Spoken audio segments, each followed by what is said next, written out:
Isang pinagpalang umaga po sa ating lahat. Sa umaga pong iti matutunghayan natin ang isang buhay ng isang tauhan sa Biblia. Noong unang panahon sa lupain ng Os ay matatagpuan ang isang lalaki na nagdamalang Job. Maybe I know what you're thinking. No. Hindi Steve Jobs. Job lang. Hindi siya pangkaraniwang tao, pero hindi rin naman siya Superman. Hindi siya pangkaraniwan sa kanyang panahon dahil mahal na mahal niya ang Diyos. Mayroong magandang kabuhayan si Job. Parang niya ang kanyang kabuhayan. Nasa garahe lang naman niya ang pinaka-latest model ng camel. At may 3,000 pa siyang pagpipilian. Kung real estate naman ang pag-uusapan, hindi rin pauhuli ang mga condo type tents ni Job para sa malaking pamilya at mga katulong. Mayroon siyang magandang asawa, 3 hindi rin naman matatawaran sa kagandahang anak na babae, at 7 mga nagbabakuhang anak na lalaki. Nasabi ko na bang mayroon siyang 7,000 tupa, 500 baka, 500 asno? Hindi isno, asno, as in donkey, at sangkatutak na kasambahay.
Yan ang ating dakilang plano para sa sanlibutan.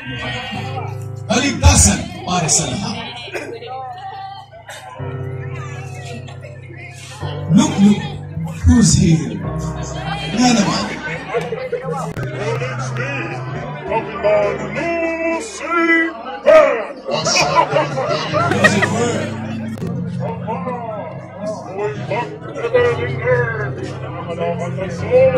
Pagmasdan mo ang ating lingkod na si siya ay isang tapat at mabuting tao.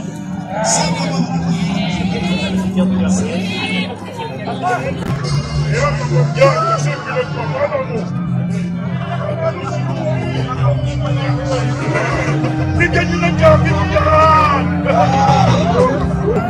Lucifer, halika sa iniisip mo siya ay may kondisyon ng pag-ibig sa akin. Siya ay tunay na tapat at mabuting kaibigan. Tapat! Hindi tapat yan. Bigay mo siya sa akin. Subukan mo siya kung di ka nasupain. Saan ka?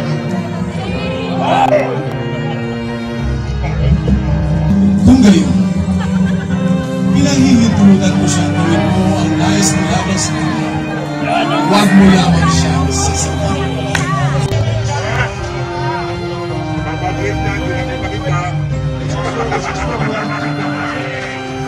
Nagsasaktan ka naman ang gusto mo. Balik!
Amo!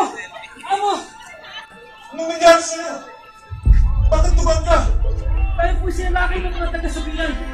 Nakarating ba lang? Ang ating mga kayupan. Kinatay po nila. Pati ang ating pastol. Kinatay po din nila. Ako lang po ang natira. Nandito tayo. Natin sa iyo ang masamang balita. Senyor! Senyor! Senyor! Senyor! Sinawa ko lang nila. Wala na ako mga wala. Wala ko lang mga panalala. Tumakan din. Mamatay ko sila lahat.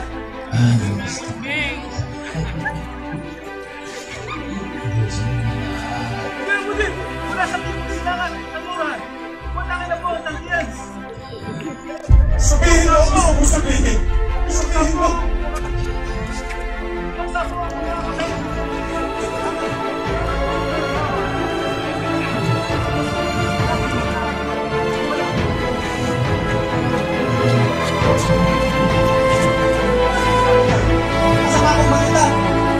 Isang buhawi ang dumaan sa pangalan ng anak. Ako po kasi ang sumiyo ng sa tunay mo pinasutukan.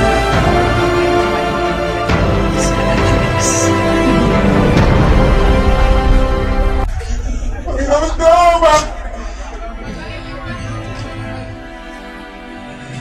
Bakit Panginoon ko?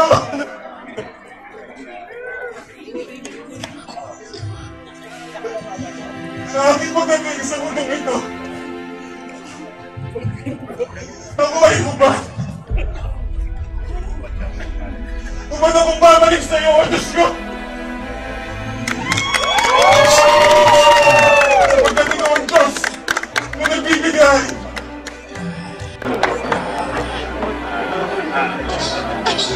Ikaw ang Diyos na bumabami. Purihin ka, Panginoon ko!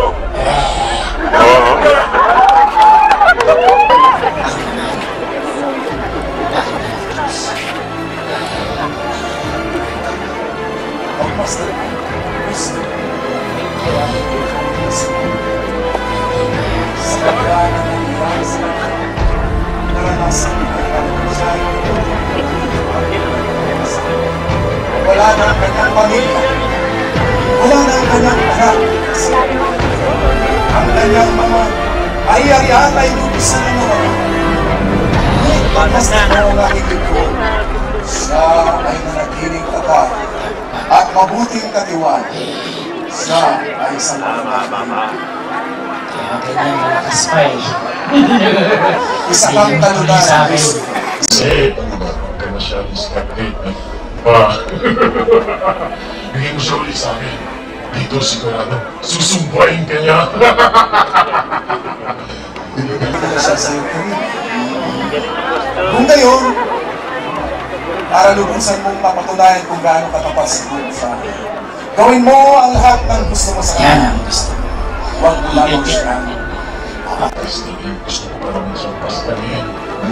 Sali, ito naman ang gusto ko sa lahat. Oh, kasakitan.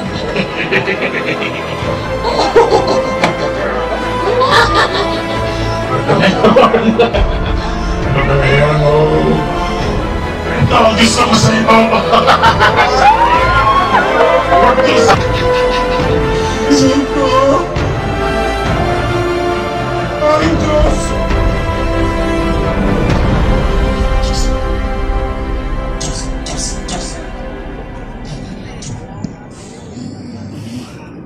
Ano? Pakiulit? Tumayo ka nga dyan? Sa akin tumayo ka eh. Shoot! Tanga-tanga ka ba talaga? Naiisip mo ba yung sinasabi mo? Pambihira naman, ang magtanga na naman yan, Joe. Hindi ka ba nag-iisip? Tingnan mo naman. Tingnan mo lahat na meron tayo wala na, pati yung anak namin wala na. Tapos nagagawa mo pa mag-Diyos-Diyos ngayon? Walang pwede ang Diyos mo! Walang pwede ang gagawa ko sa'yo! Yung patay mo na yung Diyos na yan! Ano yung mo ngayon? Mabuti magpakamatay ka na din! Yes! Galing mo po. Ano? Panahon ng kasalinan. Ito ang panahon ng kasalanan. Lahat ng ito na kalagayan na maglilipas mo. Hindi dapat sa Diyos ibalik ang sisi. Diyos bilang magpupunin ng kasi. Tawag ng Diyos. Bahala ka sa buhay mo.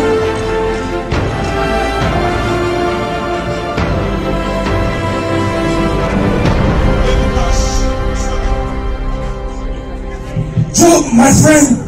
Mamma mia! Hindi ko kailangan magpapalakaluan yung sitwasyon. You're a mess! Yes. Anong may tutulong mo? Anong ginawa mo para parusahan ka ng Panginoon ng ganito? Parusahan nilipas. Parusahan. Inosente ako ilipas. Wala na akong matanda ang ginawa ko para lapas na natin ko ang aking Diyos.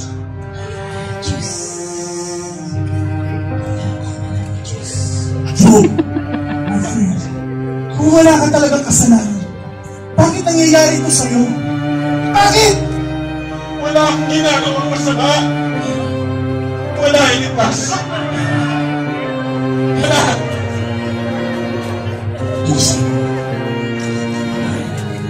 Akala mo lang wala! Pero meron!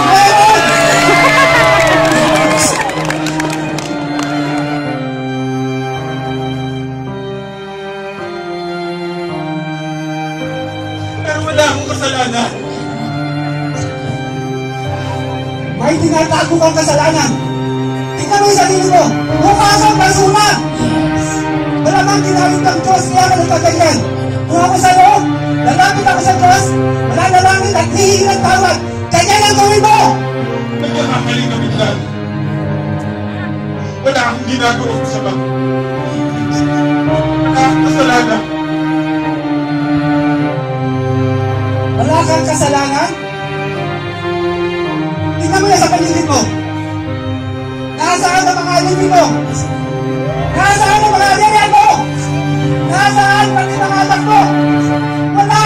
Ibig sabihin, lahat ng meron ka dati, ngayon wala na! At dahil yan, sa kasalanan mo! Let's go! Tama ka. Tama ka, Gilbert. Wala na sa ating lahat. Pero isang bagay ang hindi pwedeng mawala sa akin. Manalangin. Mapatuloy na pagtitiwala at pananampalataya sa ating Diyos. Iyan ang nararapat, Gilbert. Sa kasaganaan man, o sa kasalatan, pati sa kalusugan man o kasakitan, tapat ang Diyos, Gilbert. Tapat! Tatapatin kita, kaibigan! Hindi ko alam kung paano ka tatamayan! Tingnan mo, itsura mo ngayon! Nakakadiri ka na! Ano bang ginawa mo kasalanan? Bakit ganyan ka ng Diyos? Umami ka! Anong ginawa mo? Anong nangyari sa'yo, kaibigan? Ulit-ulit na tayo. Ulit-ulit na tayo sa ito.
Nakikita kang ipinagkali.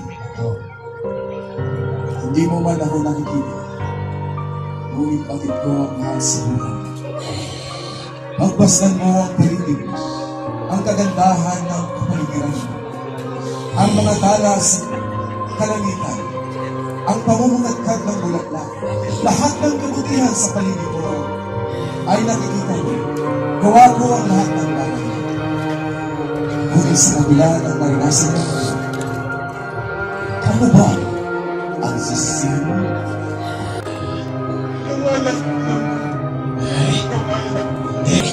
Oo, ako ito. Nandito kayo. Ako ito. Ako.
Ang panahon, katapatan mo'y matibay na sandigan.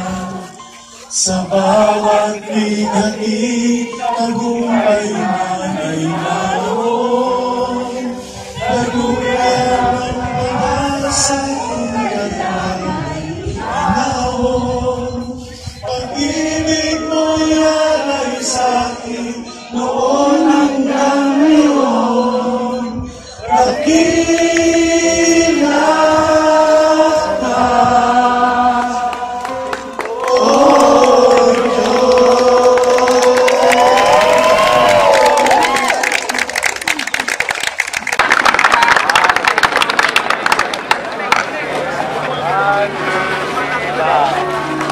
O